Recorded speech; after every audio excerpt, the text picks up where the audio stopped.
Hey, hi, hello. It's the LaSala show. How say you?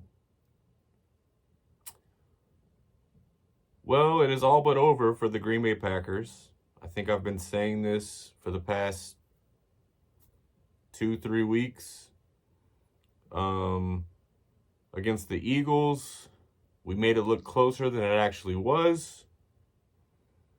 Aaron Rodgers gets beat to bits, leaves the game. Jordan Love comes in, makes some great passes.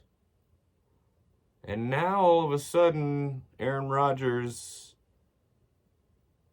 until mathematically eliminated from the playoffs, wants to continue to play. Now that's an interesting word, mathematically. I think he just wants to beat the Bears. I don't know if you remember this viral moment from last year when I think he ran the touchdown in and it was in Chicago and he spiked the ball emphatically and he looked at the fans and he was like, I own you. I fucking own you. I've always owned you. And the record kind of does show, yeah, he's beaten the Bears almost every single time they've played. So, Aaron Rodgers' season in a nutshell would be not showing up to minicamp to get acquainted with the rookie wide receivers who we now think could actually be really good, solid players. Getting off to a slow start, blowing leads,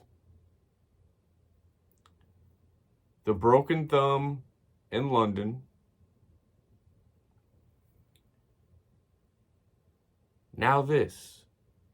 He beats Mike McCarthy, his old coach, and the Dallas Cowboys, who he's also owned. I think if he goes out and beats the Bears, that would be an all right season for him. For the Packers, it's time to put Jordan Love in.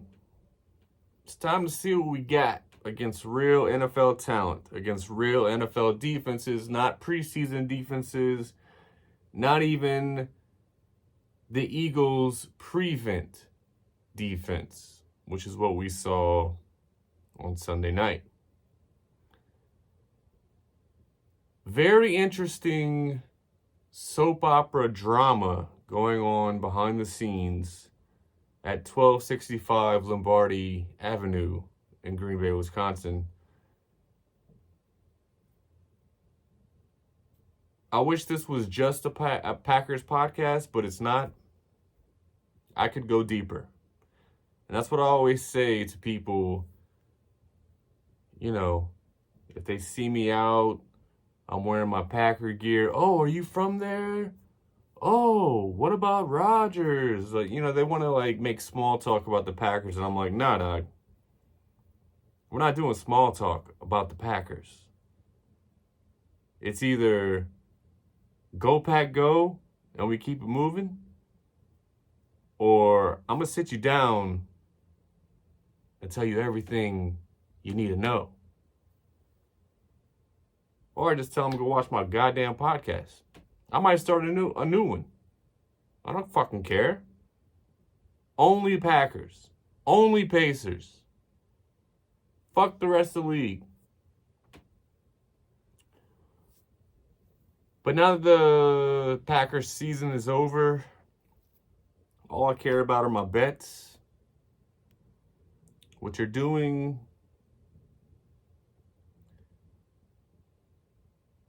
I think I'm just gonna break even this year. It's kind of anticlimactic, but that's where it's trending, which isn't bad. It's not like I'm in the hole, but it's not exactly. I don't know. We have a few weeks to go, so we'll see. I'm starting to switch up my technique a little bit. I bet 50 cents for like 10 of these different players to score in all these different games. And if that happens, $100,000. It could happen. All right. In Pacers news,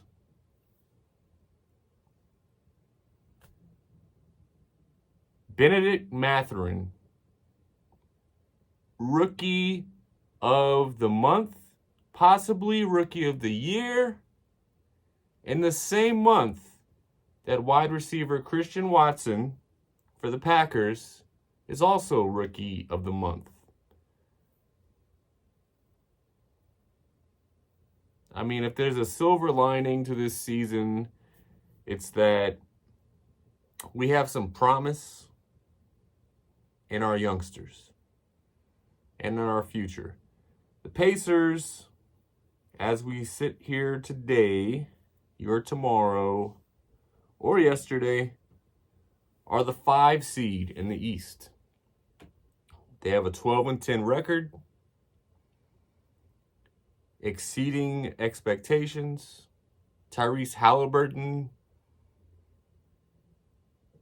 nasty statistics. At one point, he had 40 assists and 0 turnovers. First player in NBA history to do that. The dude is, as LeBron called him, cerebral. And LeBron learned this last week in Los Angeles when the Pacers came to town. And the Lakers were up by, 17 points late in the fourth quarter. The Pacers come back.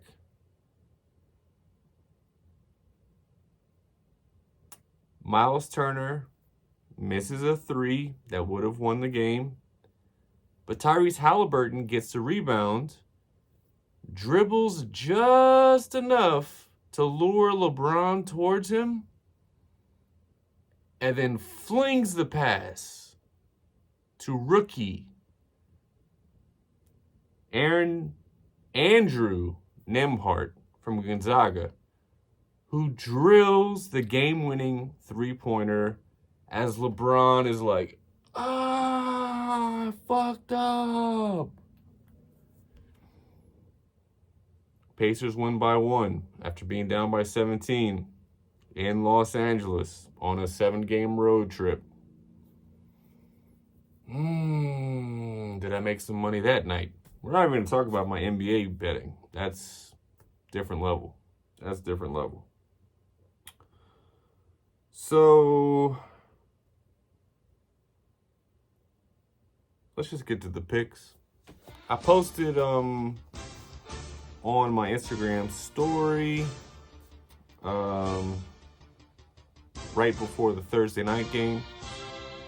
I had New England beating Buffalo. That didn't work out. Tomorrow, your today or yesterday, Sunday morning, New York Jets at Minnesota Vikings. The Vikings will win. Denver at Baltimore. Baltimore will win. Pittsburgh at Atlanta. Atlanta will win. Jacksonville at Detroit. Jacksonville will win. Tennessee at Philadelphia. Oh, I want to take Tennessee, but Philadelphia will win. Cleveland at Houston with Deshaun Watson back, playing his old team. Several of his accusers will be in attendance for said game. Will this impact the game? No. Cleveland wins at Houston. Washington at New York Giants. Washington. Green Bay at Chicago. This is Aaron Rodgers' Super Bowl. He has to beat the Bears. Justin Fields is banged up too. Chicago's missing a bunch of people. The Packers are missing a bunch of people. It's going to be a fucking ugly ass game. Mason Crosby wins it at the end. Packers win. Seattle at the Rams. Rams just put Matthew Stafford on IR. And I'm sorry, Rams. But was it worth it? That Super Bowl win last year? Was it worth it to be irrelevant for the next decade?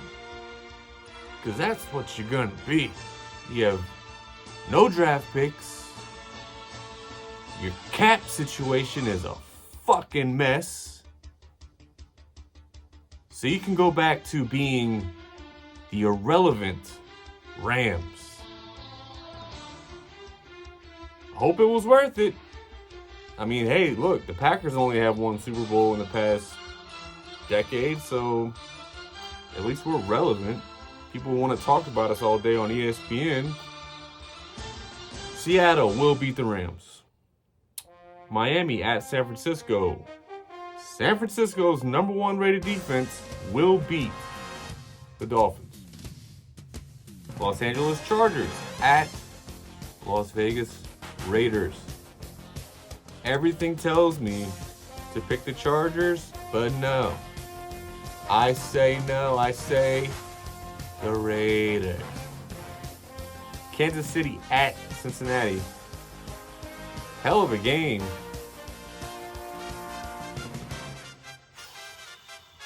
I'm going with Cincinnati. Jamar Chase is back. Kansas City's been in too many close games, or games that they should have blown them out. They let them hang around. I think Joe Burrow at home with Jamar Chase coming back.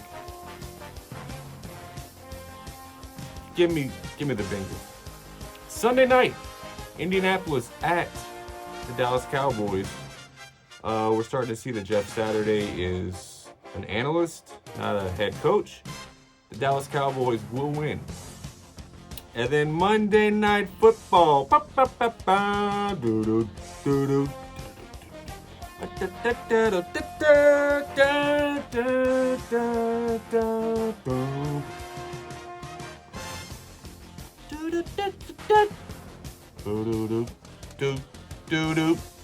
New Orleans at Tampa Bay. Tampa Bay Buccaneers gonna win, man. Y'all can't fuck around with Andy Dalton this much. He had one good game against the damn Raiders.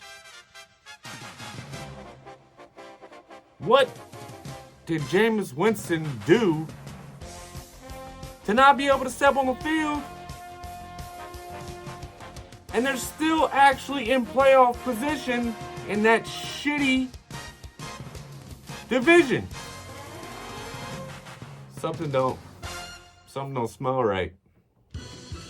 I think Andy Dalton has some blackmail on Dennis Allen, Saints head coach. I don't know how he's still the starter. Those are my picks. Follow or fade them as you will. And until next time, don't die.